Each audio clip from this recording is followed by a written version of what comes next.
कान्यकुब्ज नगर कन्नौज में एक ब्राह्मण रहता था। उसका नाम था अजामिल। वो वैश्या के प्रसंग को देख करके बड़ा आसक्त चित्त होकर वैश्यागामी और पूरा का पूरा दूषित सदाचार नष्ट हो चुका था। वो इतना नीच हो गया था कि रात दिन वैश्या का सहवास करता, उसी के पास रहता, उसको रिझाने के लिए बटोहियों को लूटता, उनकी हिंसा कर देता, जुआ खेलता, धोखाधड़ी से धन ला करके वैश्या को संतुष्ट करता। निंदनीय वृत्ति का आश्रय लेकर वो अपने कुटुंब का भरण पोषण करता और बहुत से प्राणियों की हिंसा कर चुका था, बहुत से प्राणियों को लूट चुका था, वो बहुत से प्राणियों का पाप कर्म एकत्रित कर चुका था। अब वो उसी वैश्या के साथ जो बच्चे पैदा हुए, उन्हीं के दुलार लालन पालन में समय उसका नष्ट हो गया। बहुत बड़ा आयु का लंबा भाग व्यतीत हो गया।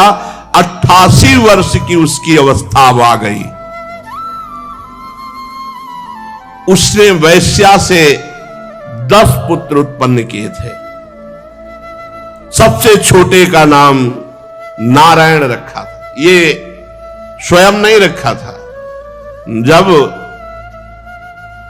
भगवान अहेतुकी कृपालु है, अहेतुकी कृपा करते हैं तो साधु समागम होता है। भक्तमाल जी में इनका चरित्र है। एक बार एक भगवत प्रेमी महात्माओं की साधु मंडली आई तो भ्रमण करते थे साधुजन, तो उधर कन्नौज होते हुए निकले। तो उसी नगर में पूछा, भाई कोई पवित्र ब्राह्मण हो जिसके यहां भिक्षा ले सके, कोई एकांतिक बगीचा हो। तो विनोद करने वाले, उपहास करने वाले गांव में भी लोग होते हैं। उनका बहुत सबसे ज्यादा पवित्र अजामिल ब्राह्मण है और बगीचा भी बहुत जोर का है, और था जोर का बगीचा क्योंकि वैश्या का था उपवन। संत महात्मा विश्वास ही परम धन होता है। वो विश्वास करके गए, बगीचे में ठाकुर जी के लिए जल छिड़का और आसन लगाया और आरती पूजा शुरू। और उधर अजामिल जो है 2-4 पशुओं की हिंसा करके उनको लेके आ रहा था। बगीचे में गया, देखा साधु महात्मा तो वैसा तो नहीं कि वो ये ना जानता हो कि साधु महात्मा क्या होते हैं।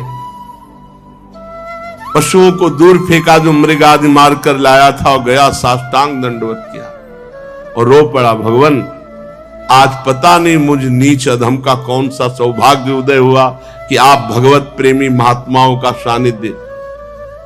प्रभु मैं तो बहुत नीच हूं, आप यहां कैसे आ गए? तो उनका गांव के लोगों ने बताया कि उत्तम ब्राह्मण है। तो बोले, प्रभु देख ही रहे हो आप, हम कैसे उत्तम हैं। वैश्या के संग रहते हैं, हिंसादि चोरी लूटपाट से अपना पेट पालते हैं। प्रभु मेरी दुर्गति हो गई। तो उनका अब तो कोई साधन बन नहीं सकता। अब हम तुम्हारे भाग्य की रेखा देख रहे, एक पुत्र और होगा, उसका नाम नारायण रख देना। और संतों ने अपना आसन उठाया और अपवित्र स्थान में भगवान का भोग बनाना, भगवान का भोग लगाना हो नहीं सकता। वहां से चल पड़े। कुछ समय बाद जो 10वां पुत्र हुआ, उसका नारायण नाम रखा। सबसे छोटे का नाम नारायण था। अजामिल का बहुत प्यार स्वाभाविक नारायण पर था।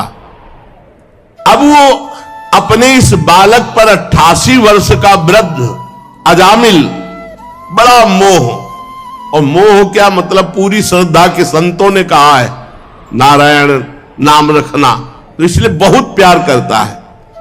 संपूर्ण हृदय अपने बच्चे को दे दिया, नारायण बच्चे को। अब वो बच्चा तोतली बाली, बाल सुलभ खेल, अजामिल आसक्त हो गया।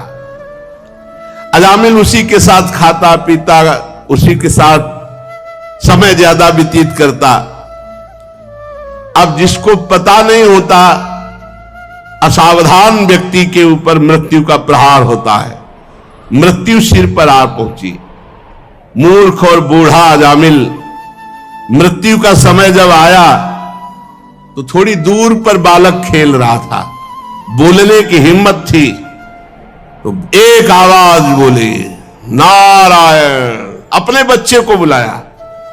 अजामिल ने देखा भयंकर यमदूत, हाथ में फांसी और टेढ़े टेढ़े भयंकर मुंह, दांत और रोए।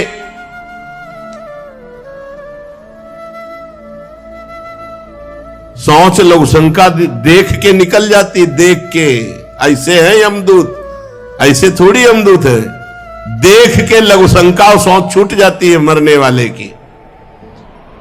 व्याकुल होकर ऊंचे स्वर से पुकारा, नारायण। बलिहार, संतों की बलिहार। ये ऐसी अंतिम बात बन गई, अंतिम बात बन गई। जो ही नारायण पुकारा कि दिव्य चतुर्भुज भगवान नारायण के पार्षद दो उपस्थित हो गए। झटपट आकर यमदूतों की फांसी काटी। अजामिल के सूक्ष्म शरीर को अभी वो खींच ही ना शुरू ही किया था, भगवान के दूतों ने, श्रीहरि दूतों ने बलपूर्वक उन्हें डांट कर और यमपाश काट दी।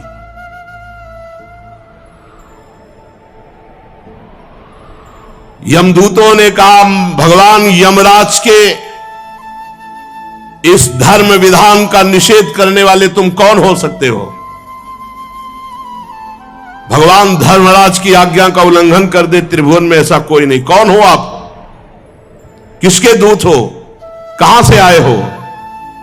तुम क्यों रोक रहे हो इस महापापी को नरक ले जाने से? देखने में तो तुम देवता जैसे सिद्ध श्रेष्ठ दिखाई दे रहे हो।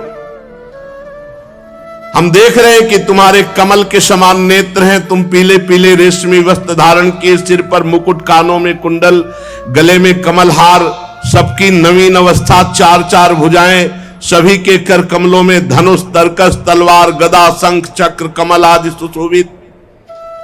तुम लोगों की अंग कांति से दिशाओं का अंधकार दूर हो रहा है। हम धर्मराज के सेवक हैं, हमें तुम लोग क्यों रोक रहे हो? यमदूतों ने जब इस प्रकार कहा तो भगवान श्री हरि के आज्ञाकारी पार्षदों ने हंसकर मेघ के समान गंभीर वाणी में उनसे कहा, यमदूतों, यदि तुम सचमुच धर्मराज के आज्ञाकारी हो तो बताओ धर्म का लक्षण क्या है? तुम यदि धर्मराज के दूत हो तो धर्म का लक्षण क्या है? धर्म का तत्व क्या है? दंड किस प्रकार दिया जाता है? दंड का पात्र कौन है? मनुष्यों में सभी पापाचारी दंडनीय है या उनमें से कुछ? यमदूतों ने कहा, आपने पूछा धर्म का लक्षण क्या है, तो वेद जिन कर्मों का विधान करते हैं उन्हें धर्म कहते हैं, और वेद जिसे रोकते निषेध करते हैं उसे अधर्म कहते हैं। और वेद स्वयं भगवान का स्वरूप है। भगवान की श्वास प्रश्वास से वेदों का प्रादुर्भाव हुआ है।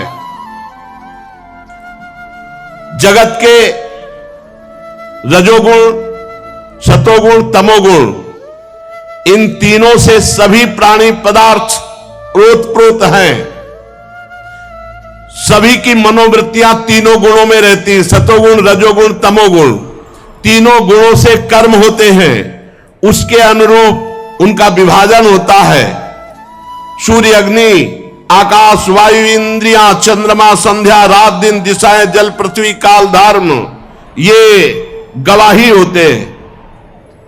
रात दिन में सतोगुण, रजोगुण, तमोगुण से जो भी कर्म होते हैं उन कर्मों के ये गवाही होते हैं। सूर्य, अग्नि, आकाश, वायु, इंद्रियां, चंद्रमा, संध्या, रात दिन, दिशाएं, जल, पृथ्वी, काल और धर्म, ये गवाही होते हैं।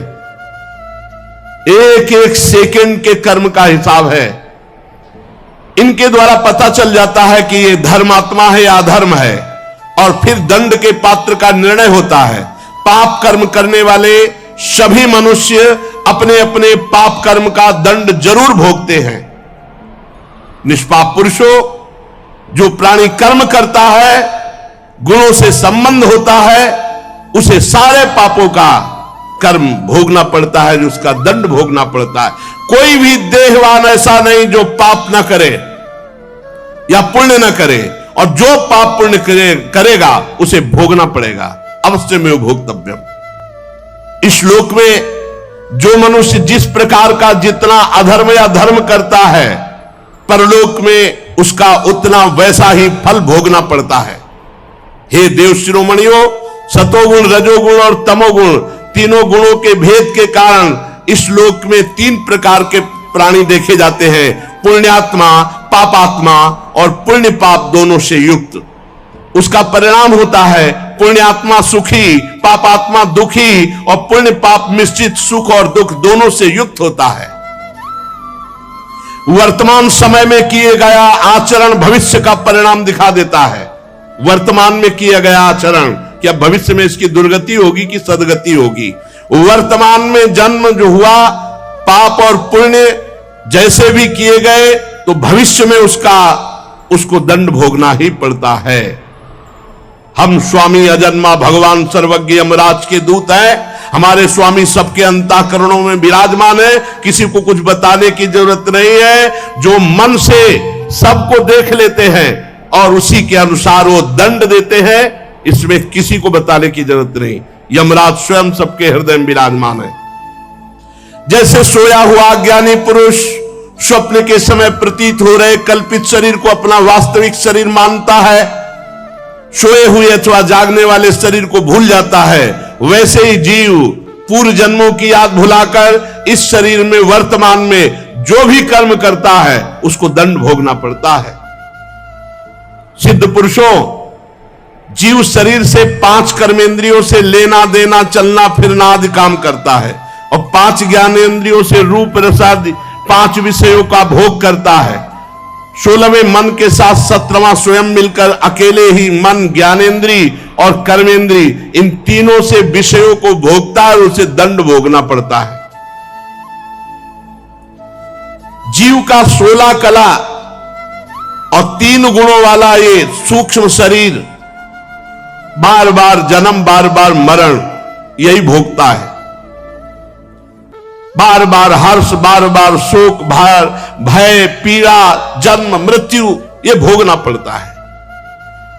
कामवश पाप करता है, काम से प्रेरित होकर, क्रोधवश पाप करता है, लोभवश पाप करता है, मोहवश पाप करता है, अहंकारवश पाप करता है, ईर्ष्यावश, इनके द्वारा पाप कर्म होता है और उसे भोगना पड़ता है। जैसे रेशम का कीड़ा अपने ही जाल में फंस करके मारा जाता है, वो अगर रेशम का जाल ना निकाले तो ना मारा जाए, ऐसे ही कर्म के जाल में फंस करके ये मनुष्य मरता है, ये मोह का शिकार बनता है। कोई शरीरधारी जीव एक क्षण भी कर्म किए बिना नहीं रह सकता। प्रत्येक प्राणी से स्वाभाविक माया विवश करके कर्म कराती है। जीव को पूर्व जन्मों के पाप पुण्य संस्कारों के अनुसार ये शरीर प्राप्त होता है, स्थूल शरीर, सूक्ष्म शरीर। उसी के अनुसार उसकी वासनाएं होती है, उसी के अनुसार उसकी क्रियाएं होती है और उसी के अनुसार उसको भोगना होता है। देव शिरोमणियों, आप जानते हो अजामिल बड़ा पापी वर्तमान में। पहले ये शास्त्रज्ञ था, शील सदाचार सद्गुण संपन्न था, ये ब्रह्मचर्य का पालन कर रहा था, इंद्रियों को शासन में ले रहा था, पवित्र था। इसने गुरु अग्नि अतिथि वृद्ध पुरुषों की उपासना की थी, समस्त प्राणियों का उपकार चाहता था। पर एक दिन ये अपने ब्राह्मण पिता के आदेशानुसार वन में गया और वहां से फल फूल समिधा कुश लेकर लौट रहा था। लौटते समय देखा कि एक भ्रष्ट वैश्या किसी कामी पुरुष से निर्लज्जता पूर्वक विहार कर रहा है। वैश्या ने भी शराब पी रखी थी, वो भी मतवाली हो रही थी। पुरुष के साथ ऐसे देख करके अजामिल का मन चंचल हो गया। अब ये लाख उपाय किया अपने मन को संभालने का, लेकिन ये काम के वशीभूत हो गया। यद्यपि बहुत धैर्य और ज्ञान का प्रयोग किया, पर काम वेग से विचलित होकर मन को ना रोककर ये पूरी शक्ति से वैश्या को रिझाने में लग गया। वैश्या को निमित्त बनाकर काम पिशाच ने इस अजामिल का नाश कर दिया। अब ये शास्त्र संबंधी सारी पवित्रता और चेष्टा मर्यादा छोड़कर वैश्या को रिझाने में लग गया। वैश्या के साथ सहवास और अपने घर की सारी संपत्ति वैश्या को दे दी। ये धर्म भ्रष्ट हो गया और वैश्या के ही पास रहने लगा। अब सुंदर सुंदर वस्त्र आभूषण आदि से वैश्या को प्रसन्न करना, धीरे धीरे धीरे धीरे चोरी, हिंसा, जुआ, शराब सब आ गए दोष। स्वच्छंद चारणी कुलटा वैश्या के अधीन होकर के इसने सब शास्त्र विरुद्ध आचरण किए। इस पापी ने शास्त्र आज्ञा का उल्लंघन किया, स्वच्छंद पापाचरण किया, ये शास्त्र निंदित कार्य किए, ये वैश्या के मल समान शरीर और अन्न से पला, इसलिए अब हम इसे ले जाएंगे और नरक में यंत्रणा देकर इसको पवित्र करेंगे। हम इस पापी को दंड पाने भगवान यमराज के पास ले जाएंगे, वहां जाकर ये दंड भोगेगा, तब पवित्र होगा। ये सुनकर भगवान के पार्षदों ने हंस दिया और कहा, यमदूतों, बड़े आश्चर्य की बात है कि तुम धर्मराज के दूत हो और पूर्ण धर्म का तुम्हें ज्ञान नहीं। तुम एक निरपराध को दंड दे रहे हो। भला निरपराध को दंड कैसे दिया जा सकता है? जिस समय इसने अपने अंतिम समय अपने पुत्र के बहाने बुलाया नारायण, उसी समय इसके सारे पाप नष्ट हो गए। ये बात समझ लो, कोई भी तपस्या इतनी पवित्र नहीं कि सारे पाप नष्ट कर सके। यदि गोविंदेति चुक्रोशी कृष्णा माम दूरवासिनम ऋण में तत्प्रबद्धम में हृदयान्नापशर्पति। गोविंद गोविंद, चाहे जितनी दूर से गोविंद गोविंद, हरि हरि, कृष्ण कृष्ण, सब पाप नष्ट हो गए, भगवान ऋणी हो जाते हैं। साधारण धर्म का ज्ञान तुमने वर्णन किया, साधारण धर्म का ज्ञान तुम्हें नहीं। ये विश्वासघात होगा इसके साथ यदि मैं तुम्हें ले जाने दूं। यमदूतों, एक जन्म का नहीं, बस यही सब शास्त्रों की कृपा से बात आई, तभी हमारे हर प्रश्न का उत्तर नाम होता है, हर प्रश्न का उत्तर। अयम ही कृत निर्वेशो जन्म कोट्यंहन समामपि यद व्याजहार विवशो नाम स्वस्तयनम हरे। इसने मेरे हरि का नाम जब उच्चारण किया तो इस जन्म के नहीं, करोड़ करोड़ जन्मों के पापों का प्रायश्चित हो गया। अब यह भगवान के परम पद को प्राप्त होगा, 1 रुपया नहीं लगता। तुम स्नान किए हो कि नहीं किए हो ये भी प्रश्न नहीं है। अपवित्रा पवित्रो वा सर्वावस्थांगतो विवाह यह स्मरेत पुंडरीकाक्षम स्वायाभ्यंतरा शुचि। हरि हरि, कृष्ण कृष्ण, राधा राधा राधा, हो गया, सब पापों का प्रायश्चित हो गया। अयम ही कृत निर्वेशो जन्म कोट्यंग सामपि, करोड़ों जन्मों के पापों का इसने प्रायश्चित कर लिया जिस समय इसने हमारे स्वामी नारायण का नाम पुकारा। एते नैव भृगोनोस्य कृतम स्याद घनिष्कृतम यदा नारायणायेति जगाद चतुरक्षरम। जिस समय 4 अक्षर पुकारा नारायण, उसी समय ये पूर्ण निष्पाप हो गया, पूर्ण निष्पाप हो गया, समस्त पापों का प्रायश्चित कर लिया। ध्यान दो, भगवान के पार्षद बोल रहे, स्तेनः शुरापो मित्र ध्रुव ब्रह्म गुरुतल्पगः स्त्री राज पितृ गोहंता ये च पातकिनो परे सर्वेशामप्यभवता मिदमेव सुनिष्कृतम नाम व्याहरणम विष्णुर यतस्तद्विषयामति। चोर, शराबी, मित्रद्रोही, ब्रह्मघाती, गुरुपत्नी गामी, ऐसे लोगों का संगी, स्त्री, राजा, पिता, गौहत्या, चाहे जितना बड़ा पाप हो गया हो और भगवान की शरण में आकर ये उच्चारण कर दे, हरि हरि हरि कृष्ण कृष्ण कृष्ण गोविंद गोविंद गोविंद, बस सब पापों का प्रायश्चित हो गया। अहम त्वं सर्व पापेभ्यो मोक्षयिष्यामि मा शुचः। वृद्धावस्था के कारण उसका रूप बिगड़ गया, बुद्धि कमजोर हो गई, शरीर रोगी हो गया, अग्नि मंद पड़ गई, पुरुषार्थ और भोजन दोनों कम हो गए, बस घोर चिंता। अब पता ही नहीं चल रहा, सोच निकल गई, पड़ा है उसी गंदगी में। जब वो रो रो के कहता है ऐसा, पीटते हैं घर वाले, हमने देखा, पीटते हैं, बड़े बड़े भरपूर भोजन नहीं देते, हगेगा कौन, फेंकेगा इसका, कैसी दुर्गति होती है। इसमें जो शब्द लिखा है, आस्तेव मत्योपन्यस्तम गृहपाल इवाहरन, गृहपाल कहते कुत्ते को, कुत्ते की भांति वो सबके अपमान सहता रहता है और रूखे सूखे टुकड़े खाकर जीवन निर्वाह करता है, फिर भी उसे भगवान की याद नहीं आती। मृत्यु का समय जब निकट आता है तो वायु उत्क्रमण से इसकी पुतलियां चढ़ जाती हैं, श्वास प्रश्वास की नलिकाओं में वायु आना जाना रुक जाता है, कफ भर जाता है। अब इसे श्वास लेने में भयानक कष्ट होता है, कंठ में घुरघुराहट, पर उसका मोह उन्हीं अपने बच्चे, परिवार, घर, शब्द, ये सब छूट जाएगा। बड़ी दुर्गति है। अंतिम समय क्या सोच रहा है, ये पत्नी छूट जाएगी, बेटे छूट जाए, और बेटों ने क्या उनके साथ व्यवहार किया, ये मोह है, ये मेरा कमाया हुआ मकान कैसे छोड़ सकता हूं, तो छिपकली बन के आना, इसी मकान में रेंगना।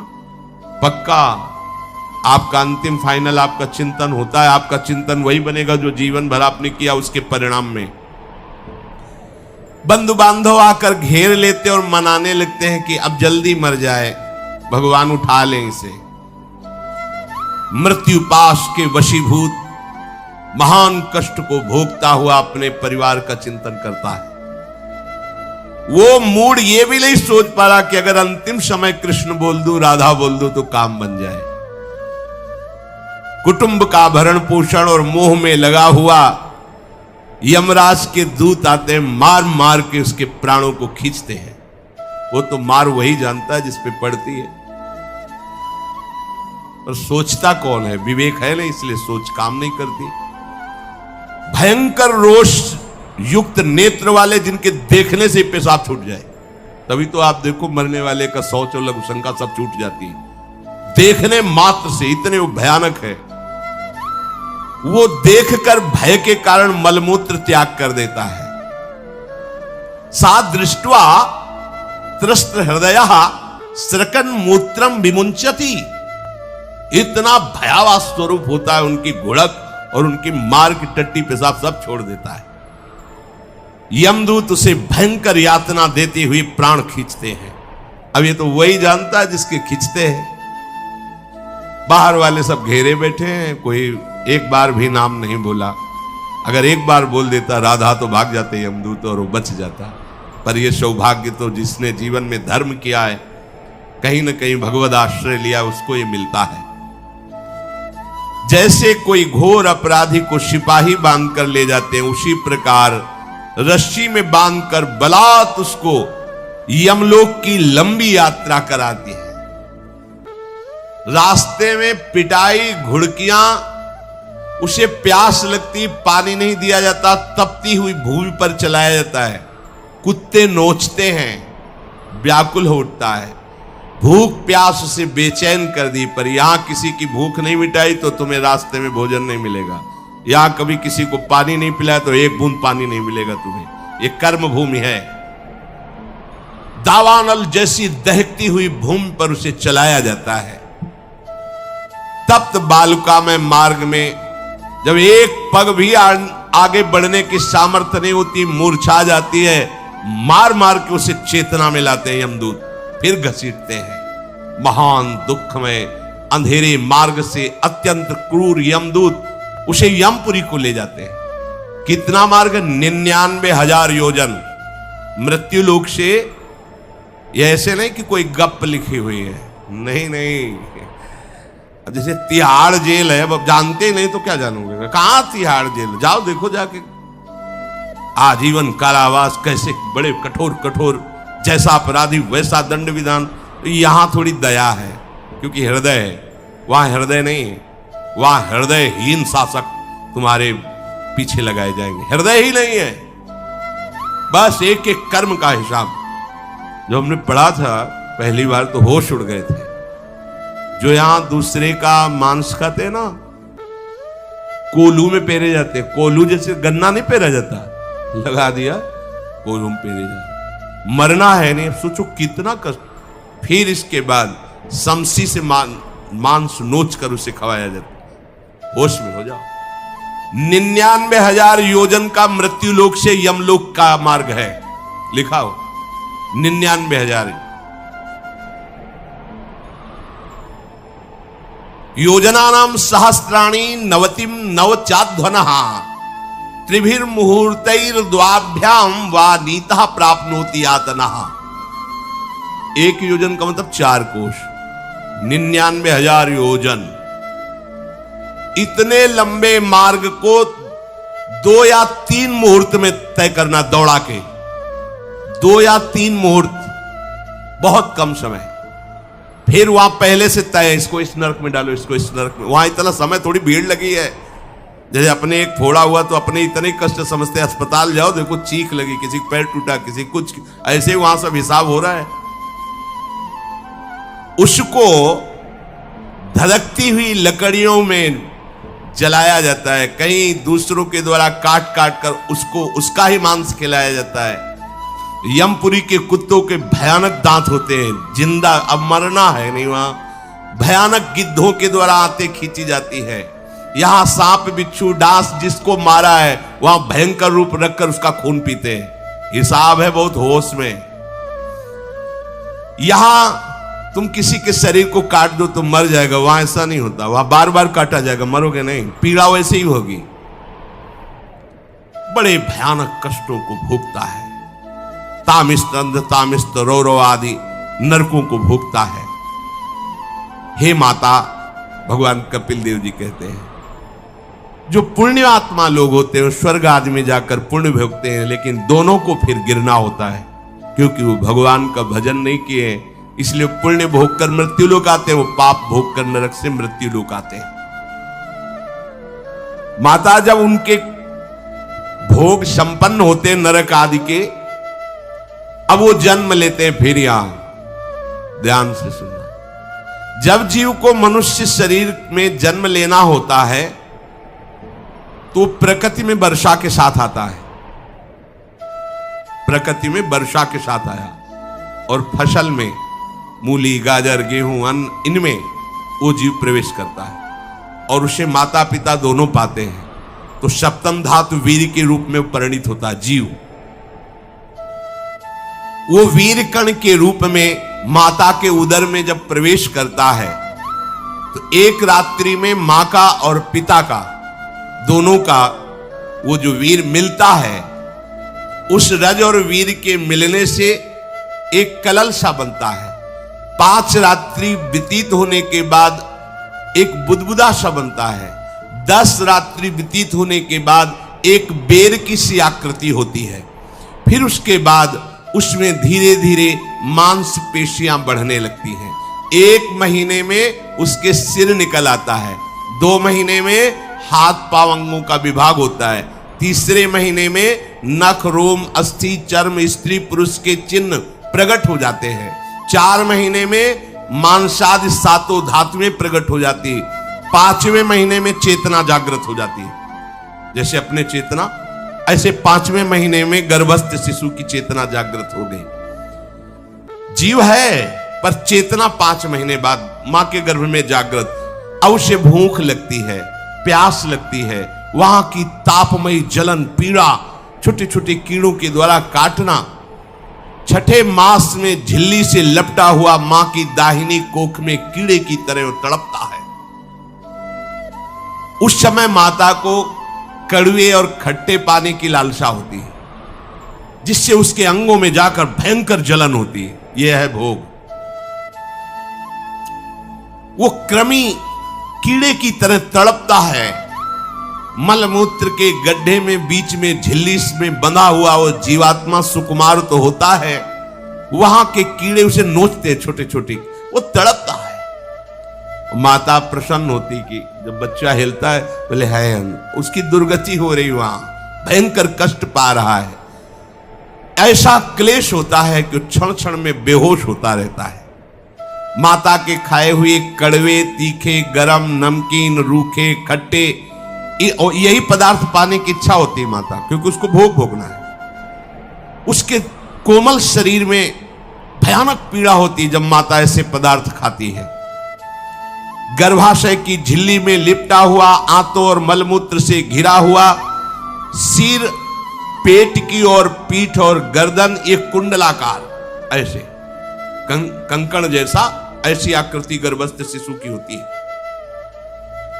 पिंजड़े में बंद पक्षी के समान पराधीन, ना तो वो हिलडुल सकता है ना बोल सकता है। बड़ा असमर्थ दुख को भोग रहा है, चेतना पूरी है। इसी समय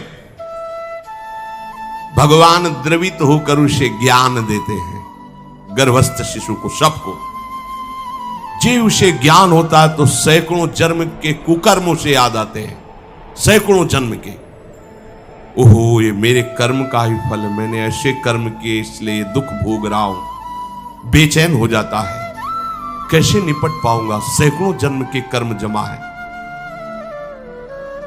अब महान अशांति उसके हृदय में, उस शरीर में भयंकर पीड़ा। कुंडलाकार शरीर है, हिल भी नहीं सकता है, बस कीड़े काटते, बड़ी तड़पन, बड़ी जलन, भूख प्यास की जलन। अब एक और भयानक जलन हुई, उसे स्मरण हो जाता है कई जन्मों के, सैकड़ों जन्मों के पाप कर्मों का। 7वां महीना आरंभ हुआ कि ज्ञान का उन्मेष हो गया। अब प्रसूति वायु उसे चला रही है, तड़पता है वो। सप्त धातु में स्थूल शरीर से बंधा हुआ वो जीव भयभीत होकर के पुकारता है, अगर कोई भगवान है तो एक बार मुझे यहां से निकाल दे। वो विनय करता है भगवान से, कोई अगर भगवान है जिसने मुझे इस बंधन में डाला है, एक बार निकाल दे यहां से, जाके केवल भजन करूंगा। जीव कहता, जंतुरुवाच तस्योपशन्नमवितुम जगदिच्छयात् नाना तनोर्भुवि चलच्चरणारविंदम सोहम ब्रजामि शरणम रकुतो भयम में येने दृशी गतिरदर्श सतोनुरूपा। हे प्रभु, मैं बड़ा अधम हूं। ये ज्ञान भगवान की तरफ से गर्भस्थ शिशु को होता है। देखो, स्वयं वो इतना कष्ट पा रहा है, फिर जब आप गर्भ हत्या करते हैं तो आपका पाप कितना बड़ा होगा, सोचो। सब माताओं से विनय है, संयम से रहो, सावधान रहो। ये हत्या ऐसी नहीं कि तुम्हारे दान पुण्य से क्षमा हो जाएगी। ये जो भ्रूण हत्या है, गर्भ हत्या है, बहुत बड़ा पाप है। आप लोग अज्ञान के कारण इसको ध्यान नहीं देते, इसे खिलवाड़ समझते हो। कितना ज्ञान है। बेटी ही मां है, बेटी ही बहन है, बेटी ही पत्नी बनती है, बेटी ही किसी के जीवन को धारण करने वाली बनती है। और आपने गर्भ में देख लिया बेटी है, तुम स्वयं मां होकर उसका साथ दे रहे हो, उसका नष्ट करने के लिए। हमारी तो बात ही समझ में नहीं आती, क्या बुद्धि भ्रष्ट हो गई। अगर पुरुष का इतना महत्व है तो बेटियां ना हो तो तुम्हारी कौन सी गति होगी, सोचो जरा। जीना मुश्किल हो जाएगा तुम्हारा। तुम पुरुष किस काम के रह जाओगे। तुम्हारा अर्धांग काट दिया जाए तो तुम कैसे होगे। ये स्त्री स्वरूप अर्धांग है। जिस घर में एक मां बहन नहीं है, स्त्री स्वरूप नहीं, श्मशान जैसा वो होता है। ध्यान दीजिए, ये बहुत बड़ी गलती है जो अपनी बेटियों की हत्या करते हैं। ये वो पाप है जो अक्षम्य अपराध है। स्त्री हत्या करना शास्त्रों में बहुत बड़ा पाप कहा गया है। फिर वो तो बच्चा है, बिल्कुल नहीं। जिनसे हो गया है, श्रीमद् भागवत का सप्ताह मूल संस्कृत से सुनो और भगवान से प्रायश्चित प्रार्थना करो कि हे नाथ, भूल से गलती हो गई, दूसरा कोई उपाय नहीं। ध्यान से समझ लीजिए, तुम्हारे भ्रूण हत्या, गर्भ हत्या के पाप को नष्ट करने में एकमात्र श्रीमद् भागवत समर्थ है, दूसरा कोई नहीं। कोई दान पुण्य तीर्थ स्नान तुम्हें क्षमा नहीं कर पाएगा। यह ऐसा महापाप है। अगर हृदय में जलन करके और मूल संस्कृत के द्वारा पूरी 7 दिन में भागवत श्रवण की जाए नियम से, तो भागवत समर्थ है, इस हत्या के पाप से भी आपको मुक्त कर देगी। जिनके ऐसे हत्या हो गई हो, करवा लो, नहीं तो बुद्धि आगे भ्रष्ट करके तुम्हें हरि गुरु से विमुख कर देगा। ये पाप ऐसा नहीं कि तुम्हें 2-4 माला घुमाने से क्षमा हो जाएगा। ये महत अपराध है।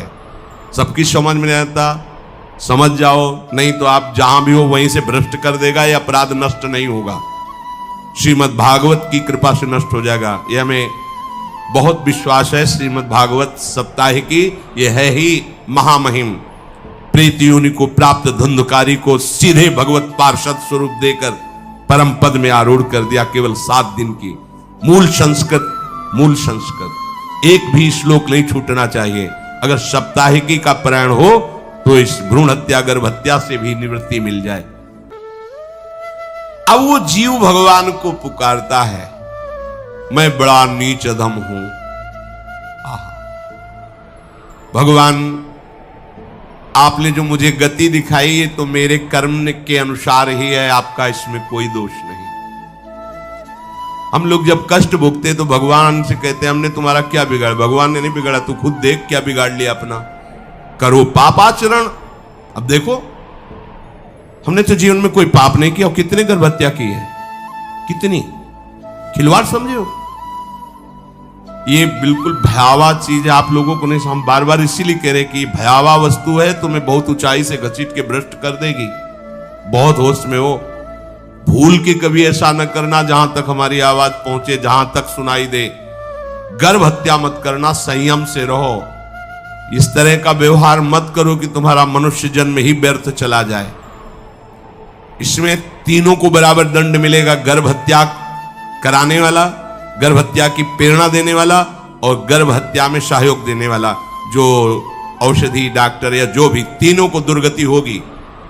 माता, पिता, प्रेरक और कर्ता। ऐसा नहीं कि आप डॉक्टर हो तो आपको गर्भ हत्या करने का अधिकार नहीं। आप डॉक्टर हो दूसरे के शरीर को स्वस्थ करके निरोग करने के लिए, हत्या करने के लिए नहीं। कोई भी हमारा संविधान ऐसा आदेश नहीं करता कि आप गर्भ हत्या कर दो। ना भागवतिक और ना भारतीय संविधान ऐसा संविधान आदेश नहीं करता। अब वो जीव कह रहा है कि प्रभु मेरे योग्य ही है, आपने जो मुझे दंड दिया है। मैंने सुना है कि आपकी शरण में जो आता है आप उसकी रक्षा कर लेते हैं।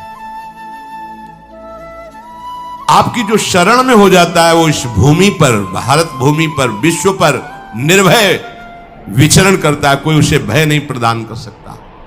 प्रभु, मैं इस माता के उदर में माया का रहस्य न जानने के कारण ऐसे कर्म किए कि मैं आ गया हूं। बहुत दुख पा रहा हूं। हे निर्विकार अखंड बोध स्वरूप परमात्मा, मैं बार बार नमस्कार करता हूं। प्रभु, मेरे ऊपर कृपा कर दो, एक बार इस गर्भ से निकाल दो। मैं यहां से बाहर जाकर आपका निरंतर भजन करूंगा। ये वादा करके आए हम प्रभु से सब। प्रभु ने करुणा करके हमें चांस दिया है मनुष्य शरीर। प्रभु, मैं बहुत जन्मों से इस समय स्मृति आ रही, देख रहा हूं कर्मों में भटकता रहा आपसे विमुख होकर के। ये जो मुझे अभी ज्ञान हो रहा है केवल आपकी कृपा से तत्कालिक है। तत्कालिक, एक तत्कालिक वैराग्य होता है। जैसे कथा सुनियो, मन में आया कि अब तो भजन ही करना है। ये तत्कालिक है, स्थायी नहीं है। इसे स्थायी बनाओ। प्रभु आप अंतर्यामी हो, आप सब कुछ जान रहे हो। तीनों तापों की शांति के लिए भक्तजन आपका भजन करते हैं। मैं देहधारी होकर जीव माता के उदर में मलमूत्र से रुधिर की झिल्ली में फंसा हुआ माता की जठराग्नि के ताप से जल रहा हूं। प्रभु एक एक क्षण में यहां विकल होकर केवल इंतजार कर रहा हूं कि किस समय मुझे यहां से निकाला जाएगा। दीन बंधु, यहां से कब मैं निकलूंगा। स्वामिन, आप बड़े दयालु हो। आप जैसे उदार प्रभु ने मुझ गर्भस्थ शिशु को यह ज्ञान दिया। हे दीन बंधु, आप अपनी कृपा से प्रसन्न हो जाइए। प्रभु एक बार निकाल दीजिए। मैं ऐसा भजन करूंगा कि दोबारा संसार के दुख में नहीं आऊंगा। कपिल भगवान कहते हैं, हे माता, वो गर्भस्थ बालक शिशु भगवान से प्रार्थना करता है। भगवान का आदेश होता है, तत्काल प्रसव वायु धक्का मारती है। जे ही प्रसव वायु धक्का मारती तो उसको ऐसा भयंकर कष्ट होता है, जैसा पीछे लिखा है कि जैसे जिंदा किसी की चमड़ी उतारी जाए, ऐसा मां के गर्भ से निकलते समय उसे कष्ट होता है। वो अत्यंत कष्ट से व्याकुल होता है। उसी समय उसका वो ज्ञान नष्ट हो जाता है जो भगवान ने दिया था। उस समय उसकी श्वास की गति रुक जाती, जैसे किसी का गला दबा दिया जाए तो कैसा लगेगा। ऐसे ही पूरी की पूरी भागवती की स्मृति नष्ट हो गई। होश आया तब देखा कि वो बाहर पड़ा हुआ है, माता के उस मलमूत्र में सना हुआ बिष्ठे की कीड़े की तरह। गर्भवास में जो दिव्य ज्ञान प्रकट हुआ था भगवान की कृपा से, वो सब नष्ट हो गया। भूमि परत भा ढाबर पानी, तिम जीवे माया लपटानी। चेतन आई तो रोने लगा। वो ज्ञान कहां गया, वो ज्ञानदाता कहां गया। वो कहता कहां कहां। बोले थाली बजाओ, बच्चा हुआ है। और वो तो रो रहा है कि कहां, वो ज्ञान कहां गया जिसके बल से मैं कह रहा था कि बाहर निकाल दो, मैं आपका भजन करूंगा। सब खत्म ज्ञान। जो लोग उसका अभिप्राय नहीं समझते, वो उत्सव मनाते हैं। बालक हुआ है, वो रो रहा है, वो कहां गया ज्ञान, कहां कहां कहां। छोटा बालक यही रोक कहता कहां। अभी जो ज्ञान उत्पन्न हुआ था, जो अभी भगवान का बोध हुआ था, वो कहां गया, कहां गया। घर परिवार के लोग उसका पालन पोषण करते रहते हैं। उसमें कोई निषेध करने की शक्ति नहीं हो रही। मच्छर काट रहा है, दुख हो रहा, हटा नहीं सकता बालक। उस जीव को शिशु अवस्था में जब कपड़ों पे लिपेट कर ऐसे लिटाया जाता है तो इतना कोमल त्वचा होती कि कपड़े भी उसको, जैसे खुजलाहट है, पीड़ा है या जलन है, बिल्कुल कोमल त्वचा होती, कुछ नहीं कर सकता, पर रो सकता है। ना खुजलाने की, ना करवट बदलने की, ना उठने की कोई सामर्थ्य नहीं। बड़ा कष्ट पाता है बाल्यावस्था में, क्योंकि त्वचा बड़ी कोमल होती। दास मच्छर आदि जीव उसको काटते हैं। गर्भावस्था का कोई ज्ञान नहीं रहा, सिर्फ रोना ही रोना रह रहा। इस प्रकार उसकी बाल्यावस्था कटी, कौमार अवस्था आई, पौगंड अवस्था। इनमें वो खिलवाड़ में फंस गया। जैसे जैसे बड़ा होता जाता, चेतना, गुनगुना, ये कार, ये प्लास्टिक के ऐसे उनमें मगन है। देखो ना छोटे बच्चों को, अज्ञानवश इसकी ये अवस्था कट गई। बड़े भाग्यशाली ऐसे भी बच्चे हैं जो तुतला के बोलते, उनकी मैया कहती राधा बोलो, राधा। देखो ये सौभाग्य। प्रणाम है उन माताओं को जो अपने बच्चों को भगवान नाम बुलाते हैं कि आप बोलो श्री हरिवंश बोलो, राधे राधे बोलो। धीरे धीरे उसकी युवा अवस्था पहुंची। इस समय उसके अंदर एक भूत सवार होता है। जवानी का भूत है, ये सबके सवार होता है। अगर मंत्र चल रहा है तो भूत नहीं चढ़ेगा, नाम चल रहा है तो भूत नहीं चढ़ेगा, नहीं तो भूत चढ़ जाता है। ये कुछ भी करवा सकता है भूत, भूत ही तो है ना। वैसे ही पंचभूत लिपट गए, ये ऊपर से जवानी का और भूत सवार हुआ तो जौवन ज्वर के ही नहीं बलकावा। जवानी में कोई भी ऐसा अपराध नहीं जो हो ना जाए। बड़ा भयानक इसमें स्वरूप होता है। इसमें केवल भोग एक ही दृष्टि रहती है, भोग भोगना। अज्ञानवश जब भोगों की प्राप्ति में बाधा पड़ती तो भयंकर वो क्रोध करता है, शोकाकुल होकर हिंसा कर बैठता है। जैसी घटनाएं सुनने को मिलती हैं, राक्षसी घटनाएं, ये भूत है जवानी का। जहां कामना में बाधा पहुंची, क्रोध में वो समझ नहीं पाता कि मेरे जैसा ही प्रिय शरीर उसका है जो मैं वर्ताव कर रहा हूं। जैसे जैसे देह बढ़ता जाता है, पुष्ट होता जाता है, वैसे वैसे भोग वासना और अभिमान बढ़ता जाता है। वो काम परवश होकर अपना नाश करना शुरू कर देता है। यौवन वो फिर खोटी बुद्धि वाला वैसे ही पाप करने लगता है जिन पापों के कारण उसकी दुर्गति हुई थी, नरक आदि की, और मां के गर्भ में आया था।